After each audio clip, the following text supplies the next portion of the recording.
Hey guys, what is up? It is Avery, and hi, welcome back to Tweendom Talk Show, the talk show for the kids, the teens, and everyone in between. So I'm so glad to be back for yet another episode. As you guys know, last week was the huge 25th episode, which I am still over the moon about. I cannot believe that we are past 25 weeks and are still going on with this. So I am so happy to be back with you guys for this 26th episode. So you guys are in for a treat. Today I am talking to an artist. I'll be showing you guys some iOS 14 hacks, which if you don't know, you'll learn about in a little bit. And right now I'm about to talk about a serious topic, which at the same time was made fun to spread awareness.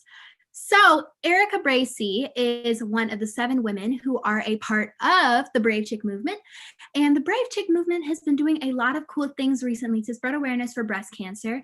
So as majority of you guys may know, October is Breast Cancer Awareness Month. So in the month of October, they are doing a virtual 5K run or walk. Considering the circumstances, there cannot be one huge 5K walk or run, as you guys know. So what they are doing is you are able to sign up, pay $25 to be able to promote and to be able to spread awareness, and you will be able to join the 5K run and walk. It will be going on from today all the way to October 31st, and I know the weather is still nice out, and I know you guys may not have that much to do considering we are still in the house. So please, please, please, please, please make sure to support Erica Bracy. She is the brave chick for real, and all of those women are supporting her, and I'm just so over the moon about it. So make sure to go check out the link, which will be in the description right now. It should be, and we will also be putting it on our social media to be able to promote it all. I'm just so over the moon that there are so many people that are out here spreading awareness, and Erica Bracy is one of them. So thank you so much for everything that you are doing. I am so proud of you. I know the audience is so proud of you. So make sure to check it out down below. So let's get right into our episode. This episode, to be honest, is very, very near and dear to my heart because I get to talk to my friend, Mia Simmons, who I have not seen for around maybe 9 to 10 years of my life. And I'm just so excited to be able to speak to her a bit about her art. So, I'm going to bring her in right now. So let me see if I can bring her in, you guys. Okay, it says that it's waiting, so I'm going to see. Hi, can you hear me? I can hear you. Hi. Hi. Oh my God, it's been like forever. Yeah. I'm so excited about this. It has been maybe 9 or 10 years since I've seen you. Yeah. Like that was actually so long ago. That was so long ago. I'm like so blown away by it. So hi, how have you been? I'm great. How are you? I'm doing pretty good. I'm still in the house all the time. So yeah. So I'm still trying to cope with not being able to see people that much. But I am so excited to talk to you today about your art because I am just as excited. Yes, you are an amazing artist. I actually see some of the art on your wall right next to you. Really? I forgot that was there. Yeah, and I'm just letting you know now that your artwork is so good. I'm just so blown away by it. So I'm actually going to see, because I know I have some of your favorite art right here. So I'm going to actually see if I can pull it up right now. See, for some reason, it is not letting me screen share. So you know what? What I'm going to do is I'm going to pull it up right here because I have my phone right next to me. So they'll be able to see too. But this is one of my favorites, I have to admit. That's just one of my favorites, and you have so many, like this one right here. Like, I'm blown away. I'm so sad I can't screen share for everybody, but your art is great. So first, tell us a little bit about how you started getting into art in the first place. Well, I remember when I was in I think it was like kindergarten. I had this art teacher, and her name was Mrs. Kinder, and we did a project on like self-portraits or something. Yeah, it was self-portraits. And I drew this thing. It was an absolute monstrosity. It looked, when I tell you it looked like a potato, it did. There was hair sticking out everywhere. It was supposed to be a self-portrait too, which makes it even more embarrassing. But when I drew that, when I finished, I was so proud of that. I was like, wow, like this is kind of something that I want to do for like the rest of my life. And so I started getting better. I started improving. I learned to not draw hair sticking out like that. Like, no. Yeah. So yeah, basically that's how that started. Yeah, and I feel like every artist has like some type of good origin story that made you like start getting art in that project, even though it was a bit of a monstrosity. Yeah, a bit of a monstrosity. At the same time, it still was really, really good. And you know, first grade, kindergarten, I'm pretty sure they're still really proud. So when thinking a little bit about all of the art that you had been doing, what exactly is your process exactly? Okay, so first I'll basically sketch something out. I'll have this idea. Yeah, I'll have this idea and I'll be thinking it over for like 30 minutes before I actually get up and start drawing. Yeah, completely. I'll sketch it out, get the idea down on paper. And then normally if I'm doing it digitally, I'll do like a second sketch. Yeah, which is basically just me defining all the details before I line it. Then I line it, and then I color it, and then I shade, and all that good stuff that makes it just absolutely beautiful. See, I'm not a good artist whatsoever. I cannot draw a stick figure correctly. So being able to talk to somebody like you who has been drawing for a pretty good amount of time is very interesting. So one thing that I know for a fact that you do, I saw one of your pictures and you like sketched something out beforehand. And then afterwards, all of a sudden, it was almost done on a computer or something. And I'm just blown away by that. So what do you use for your art in particular that all of the other fellow artists that may be watching can make sure to go out and do and get to make sure that their art can be just as good? Okay, so when I started I use digital art mostly nowadays. When I started using digital art, I wanted to make sure it was for me, right? And so I got this free app. Can I say it? Can I say the name of it? Yeah, you can say the name of it. Don't worry. Okay. I got this free app called IBIS Paint. Most of y'all probably know what it is, but I started using that.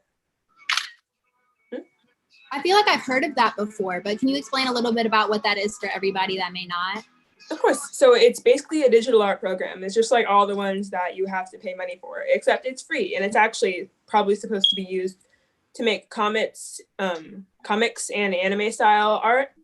Yeah. That would normally be seen in comic artists, basically.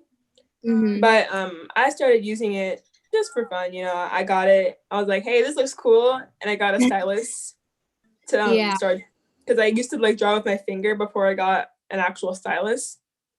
And so that can be a bit yeah. And so I've been using that, and I've been drawing with my finger, and surprisingly these things had actually been turning out well, which was actually pretty cool. I mean, I got to learn the basics of digital art and how to use it, all aspects of it, without having to spend that much money, which is pretty cool, especially if you don't really know what you're doing. Yeah, but then, and I'm going to try screen sharing one of the art pieces again, because I think I was able to pull it up pretty nicely. So this is one of my personal favorites. I was scrolling through, and I feel, and as you can see at the bottom, it says it was from June 18th. So that was a bit of a while ago. But I just love how you were able to do this. Is there anything that specifically inspired you to do this specific piece in any way?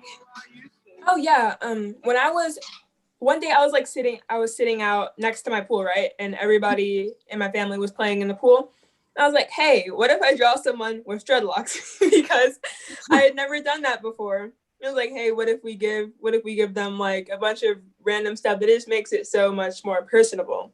Yeah. And so I started drawing. I drew the nose ring, the septum, and then I drew the little, I forgot what they were called, but they're like the hair things. Yeah. And when I was and so when I was coloring it, I was like, hey, what if we make it so not half, like an eighth of her hair is just randomly bleached, so it can be so much more detailed, and it won't just be just like any other thing you would see on the internet. It's actually something that's pretty unique. Yeah, it's very, very detailed, and I really like it, and I know that the audience does too.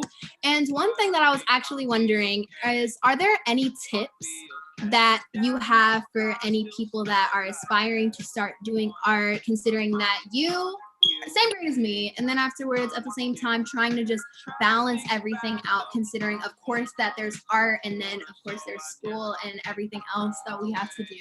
So what are some tips that you have for some aspiring artists? Okay, the one tip that I cannot stress enough: practice, practice, practice. You must practice. You can practice day, you can practice night, you can practice at school on papers after you're done with your notes, you can practice on little sticky notes or little napkins you get at like restaurants or something. All you need to do is practice. Your art style will start developing. You'll get better. You'll start knowing what you like and what you don't like. And actually, can I say something? Yes, of course. Okay, so this is something that I drew on September 14th, 2019. It's not very good. I like it. I like it a lot. Thank you. But like, you see how the hands are more like it's like a beak. Yeah. It's not very detailed in the slightest. Mm-hmm. And everything is just so simplified. And it looks like it was drawn by somebody who hadn't been practicing art for a long time. It looks like it was drawn by an amateur, which I was at the time. And then this, something I drew 10 months later. Wait, that is, you can definitely tell the difference. It's like almost the same exact concept with almost a complete evolution. I love it. You can definitely tell the difference. So you're right. Practice, practice, practice really does make it. Mm-hmm. Oh wow, maybe I should start getting some practice more. Maybe I'll get better, like my symmetric ways. Also, considering that you've been doing art for this long so far, would you want to continue it in the future? Of course, yeah. I'm always trying to get better. I'm looking up references and looking up poses, and I'm just trying to find any way that I can make my art this little bit more unique, so other people can enjoy it. Yeah. So, yeah. Are there any like specific goals that you have moving forward with art that you would want to accomplish in any way? Oh my goodness. Self-portraits. Ooh. I am so bad at self-portraits. Goes back to the self-portrait that happens in kindergarten, I can see. Yeah. We don't want to talk about that. But yeah, self-portraits are definitely something that I would like to work on because I don't really practice them enough. I'm more often drawing things that just come into my mind, like fantasy, things from pop culture. Just random things that like pop into my head in the middle of the day, and I get home and I'm like, I want to draw that. But there's the one thing that I'd never ever draw. I never ever want to draw it, but I have to get better at it in order to improve, and that is self-portraits. I cannot for the life of me draw this face. I cannot for the life of me put it on paper. It is just not like, it's just something in my brain just doesn't click whenever it comes to self-portraits. Yeah, so that is something that I can kind of understand. It's not exactly like the main thing that you focus on, so lots of the time it can be a bit more challenging for you, and I feel like that almost applies to everything almost. I feel like if you're not fully comfortable with it, then you may have a hard time. But I know that practice makes perfect, like you just said, the advice that you would definitely give out to the audience. So before we get specifically into the questions that the audience has, because I know for a fact that they probably have some, where can people find you and all of your art? I post most of my art on at a child illustrates on Instagram. So most of my art would be on Instagram. Okay. Yeah. All right, so I will definitely probably have to repeat that like a good maybe 3-4 times before this is all over, because sometimes people miss it. So I really want to make sure that they're able to see it. And actually, I'm going to screen share one more of my favorite pieces that you have that was actually very recent.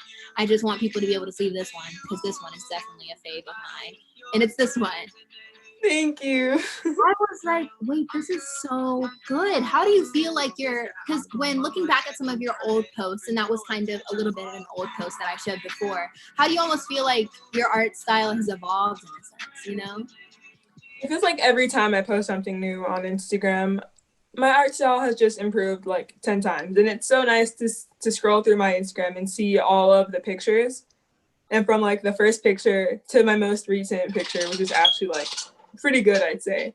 You can just see like the whole, like as you said, evolution of my art from one stage to the next, and so on and so forth.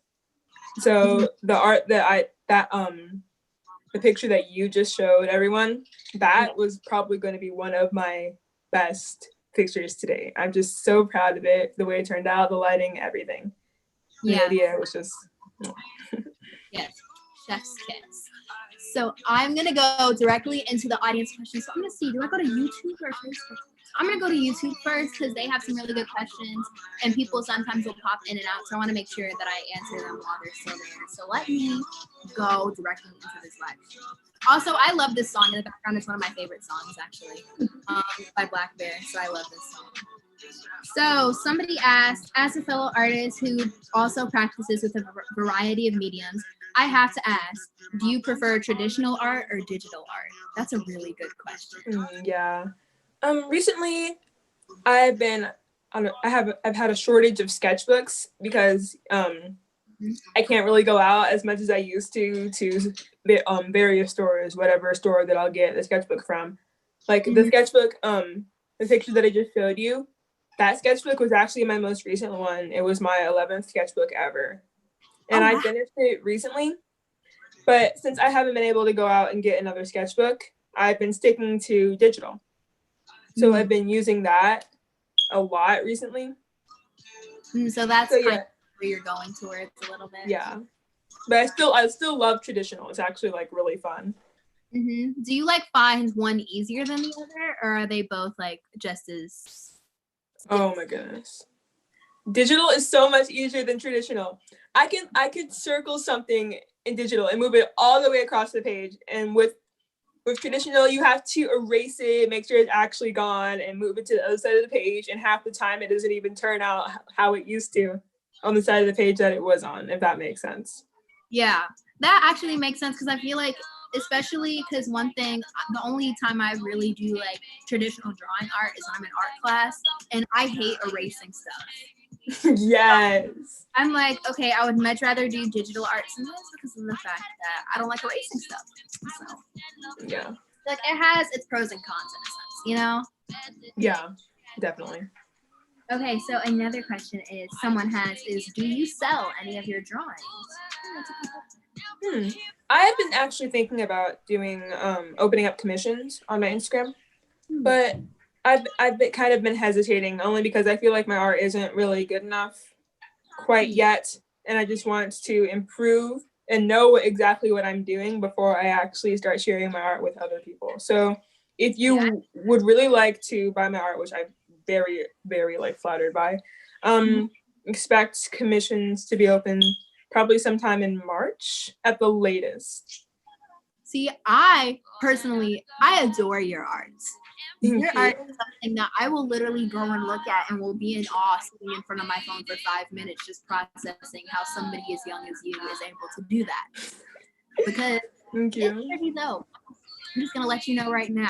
So I for sure know that whenever you decide to open up commissions, that I will be one of the first because I need to get one, for real. Thank you. So another question. Ooh, these are some really, really good questions. So one person was wondering, have you ever considered illustrating for authors or writers?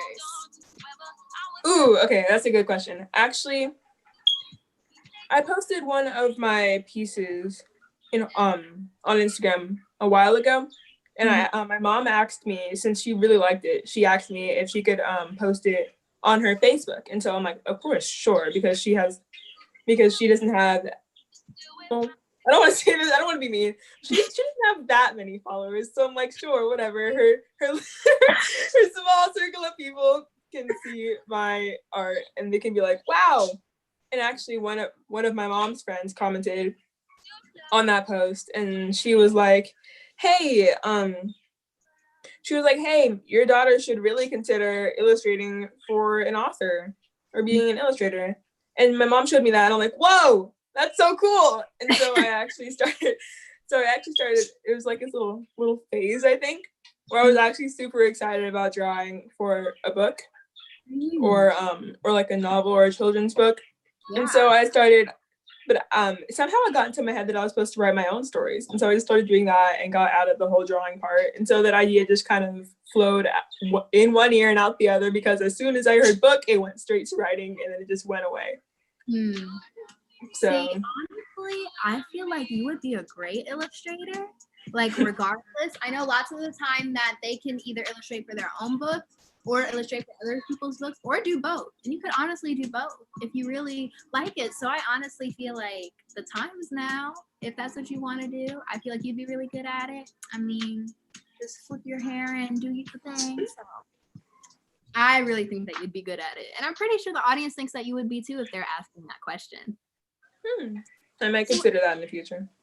Yeah. So another question that I got is, how long does it normally take you to complete a sketchbook, and how quickly, like, do you normally go through them? Ooh, a sketchbook. Let me see. My first sketchbook, I think I completed it, or my first dated sketchbook, I actually completed it in 2 months, I think, because every day I got home and I turned on the TV and I turned on one of my favorite YouTubers who actually drew as well. And that really inspired me. And so I just drew every day after school, and I got through that sketchbook in, I think, 2 months.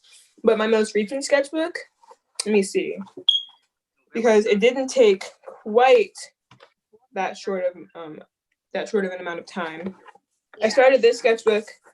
Oh no, yeah, I did. I started this sketchbook on June 15th, 2020, and completed it on August 11th of the same year. Oh wow. Okay. So it seems like I've never had a sketchbook before. I know that one of my best friends does, and I'm just like, okay, I don't understand how they complete sketchbooks that quickly with that many beautiful drawings. But I see that you're doing that too. So I'm not one with the art forte when it comes to it. You are, and you're doing a really good job with it. I am telling you. So thank you for answering that question. I'm actually going to move platforms now. So let me move over to Facebook. Hi, Facebook. Hi. So let me go over there. Sometimes it can take a while to load, but that's fine. Okay. So one question that people got is, where do you live? Oh, that's okay. But, I guess they're wondering where you live or where you're from, I guess. Well, I'm from Chicago, Illinois. But I actually moved to Texas when I think it was 6 or 7 years ago. Yeah, I think that was actually the last time that I saw you, like right before you. Yeah, I actually remember the exact day because it was like a fake birthday party or something. Yeah, it was almost like that, and I remember that I was playing with dolls with your little sister, and I'm like, okay, I feel like I remember that day really good. So yeah, same. But yeah, another question that people have is, when did you start drawing? They may have came on late, but you just repeat it. I started drawing, I think, when I was in kindergarten. Yeah. Okay.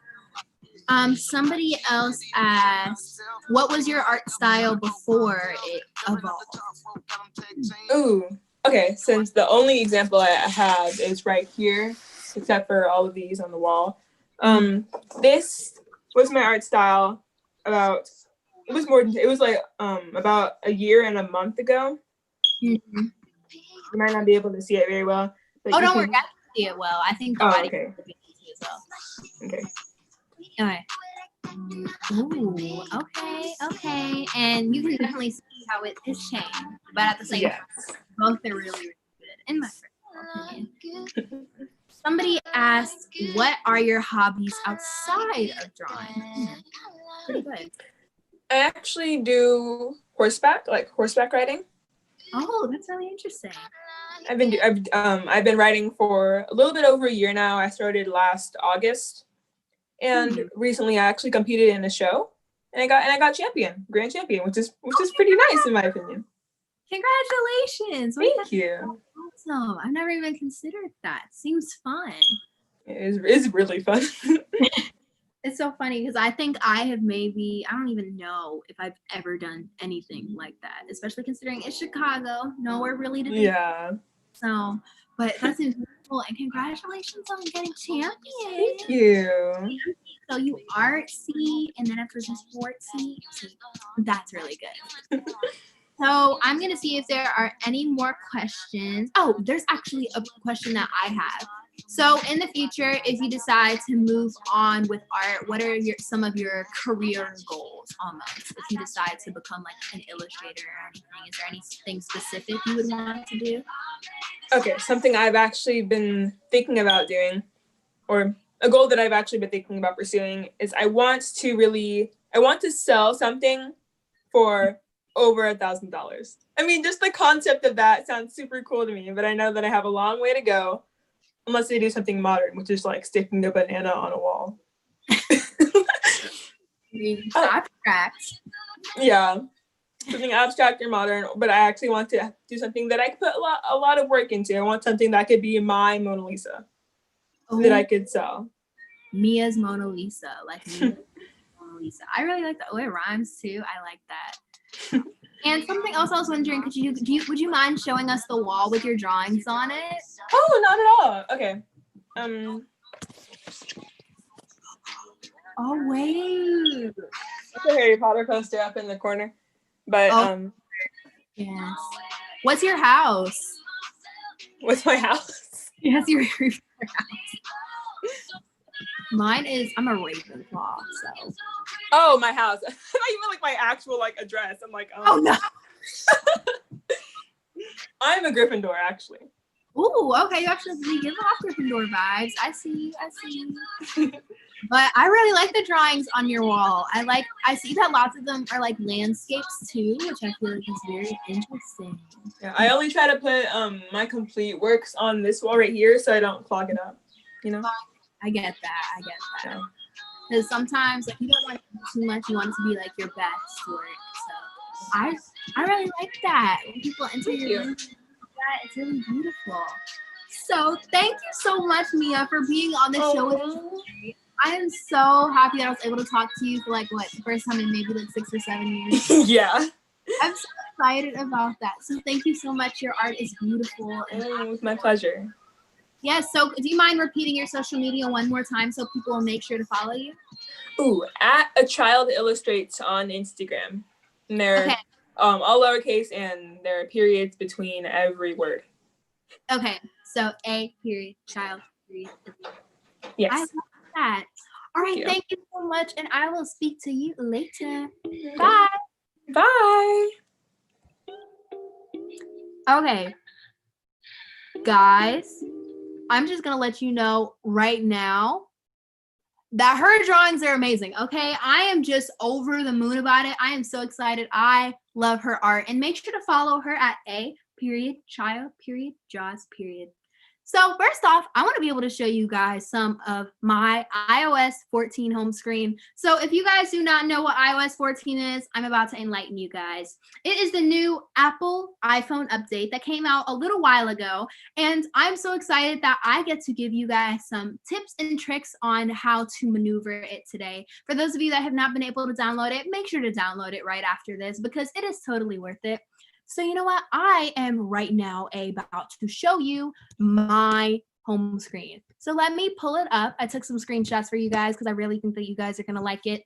It's very different, I'm going to say, than what it used to be. So this is mine. This is what mine personally looks like right now. As you guys can see, I have the little things on my home screen and things like that. Kind of wanted to give it like a little of a notebook feel. I really personally like it. It says Ave at the bottom because that's my nickname. And so that is my iOS 14 home screen. And I'm going to teach you guys a little bit about how to make your home screen look like this. So you know what? I'm actually going to pull up a video right now to be able to show you guys the hacks that I was able to film for you all. So let's go and let's watch this.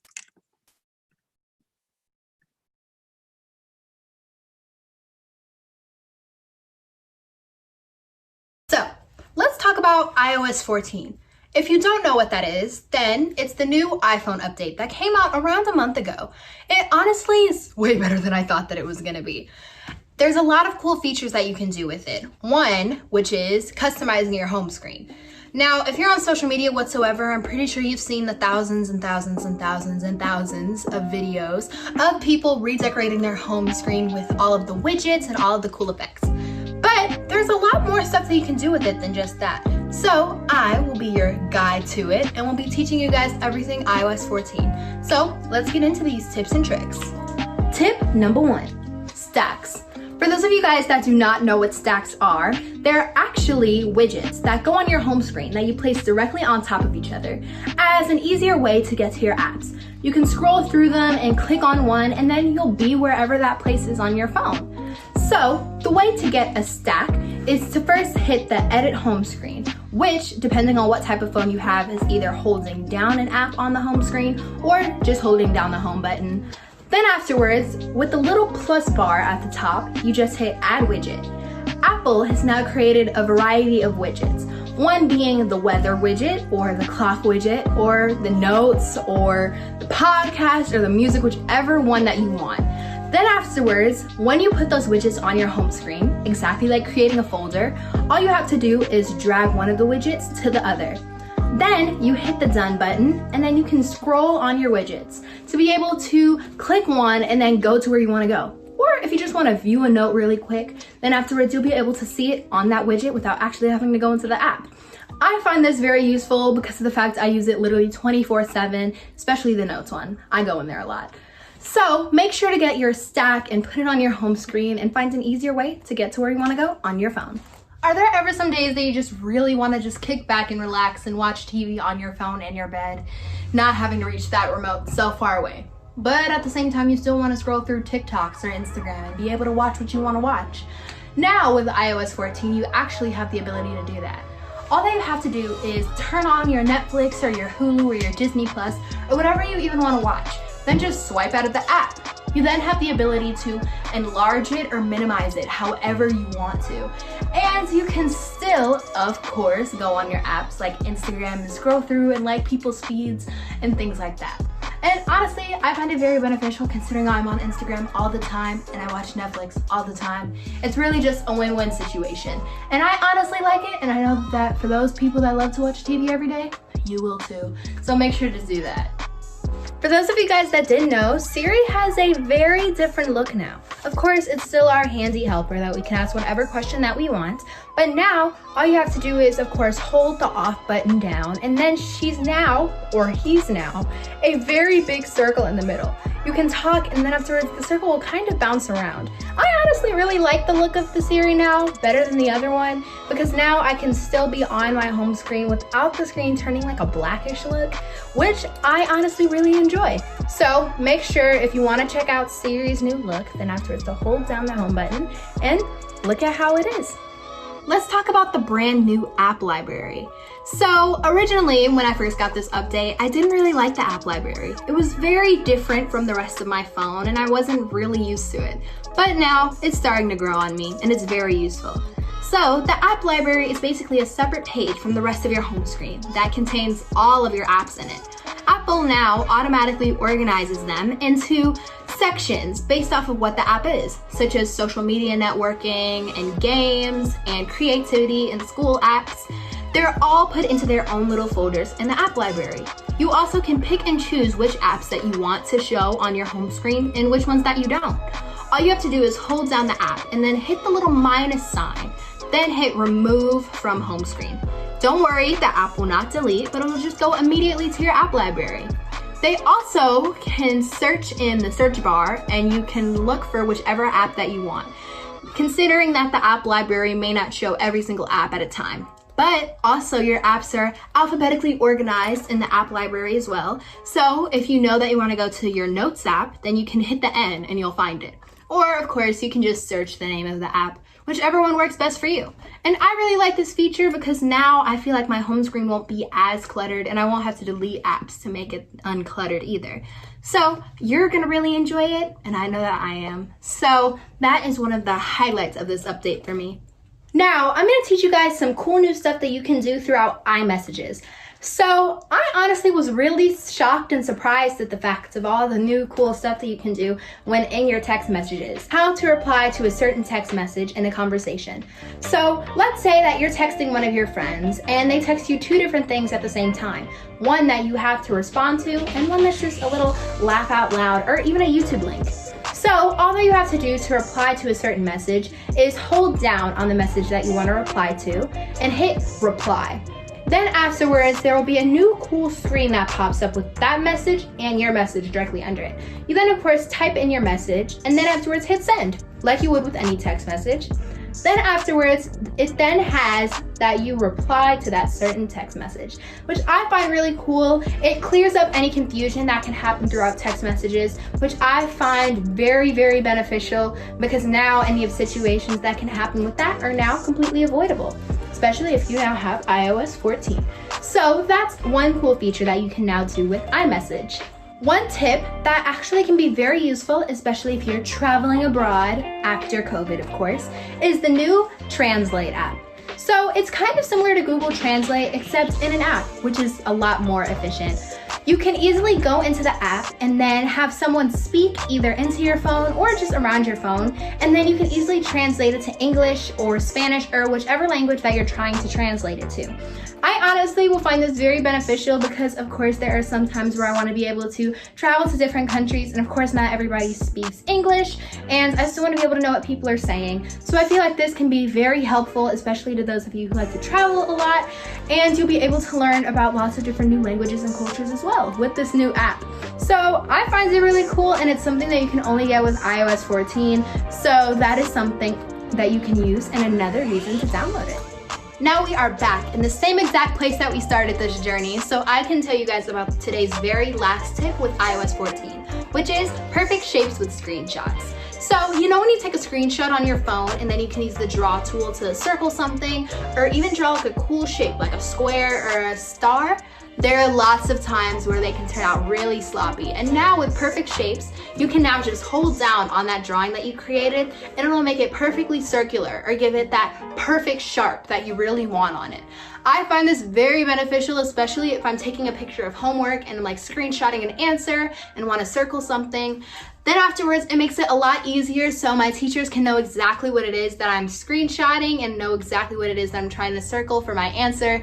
And it honestly just makes life a whole lot easier when it comes to taking screenshots. So I recommend using it. I've used it a couple of times and I really like the feature. Wish it has been on there for a little while now, and I really like it. So thank you guys so much for watching the iOS 14 tips and tricks with your host, Avery.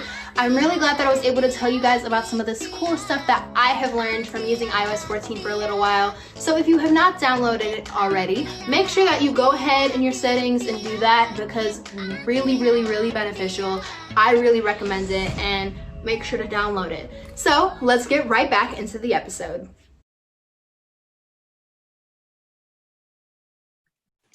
So you guys, I really hope that you enjoyed my iOS 14 hacks. I'm gonna be honest, like I said in the video, originally I wasn't exactly feeling it. Like, I personally started to love it because of the fact I didn't at first know all of the cool things that I could do with it. So for those of you guys that have not downloaded it yet and have been a bit hesitant, now know that you have Avery to go back to look at some tips and tricks. And hopefully you now know to go and download iOS 14 because it is pretty cool.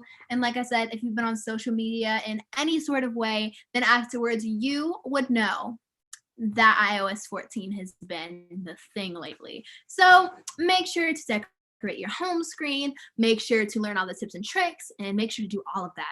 So before we close out the video, I cannot speak today, but before we close out the live stream, I really want to remind you guys about the breast cancer 5K virtual run or walk, depending on what you do. Once again, thank you so much to Erica Bracey for everything that you are doing. I am just in awe of your personal experience, and then afterwards being able to overcome that and be able to spread awareness about such a huge cause that is affecting so many people across the world. Thank you for everything that you are doing, and make sure again to look on our social media and make sure to sign up for this virtual run and walk that is from today all the way through October 31st. So you still have time to go out and support. So thank you again. Hugs and love out to you. Kisses. Thank you so much for everything. And I will make sure to see you guys next week for another episode of Tweendom Talk Show. P.S. We kind of got a special announcement coming next week, so I'm so excited for that. Thank you guys so much for all of your support on today's episode. Make sure to check out Mia as well and all of her drawings at a.child.illustrates on Instagram, and I will see you guys later. Thank you so much, and I will see y'all in the next episode. Bye.